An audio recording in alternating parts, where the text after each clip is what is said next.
Everyone, welcome to my new blog. এবারের পুজো আমাদের পুরোপুরি কমপ্লিট হলো। তো আমাদের এখানে শেষ না, এবার তো প্রায় প্রসাদের পালা। তো সবাই মিলে এখন প্রসাদ নেবে এইসব বলছিল। আর মধ্যেই তো আমি একটু ছোট্ট করে ক্লিপ নিয়ে নিচ্ছিলাম। এই যে গন্ডগোল করছে ঠাকুর নেওয়া নিয়ে। ঠাকুর নেবে কেউ না, ঠাকুর এখানে থাক থাক। আমাদের পাড়ায় এমন ঝগড়া বেঁধে গিয়েছে লাস্টে, তাই আমার বান্ধবী বলছিল ঠাকুর এখানে থাক থাক। এই ভিডিওটা যখন আমি এডিট করছিলাম না, আমি তো হেসে পুরো পাগল হয়ে যাচ্ছিলাম। এবারে তো মামি দিতে বসে গেছে সবাইকে প্রসাদ। আমি এটা বুঝতে পেরেছিল যে এদেরকে আর বেশিক্ষণ রাখলে এরা গন্ডগোল বাঁধিয়ে দেবে। হ্যাঁ, পুজো হয়েছে। এদের মধ্যে ঠাকুর নিয়ে গন্ডগোল বেঁধেছে। বল, আমি চা খেয়ে চলে এসেছি, স্নান না করে। স্নানও করিনি। বল,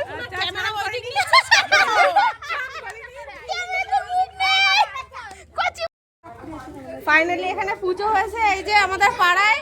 কিন্তু এরা কে বিদ্যা নেবে সেটা নিয়ে, মানে এদের মধ্যে ঝামেলা না, এদের ঠাকুর নিয়ে ঝামেলা, কে ঠাকুর নেবে।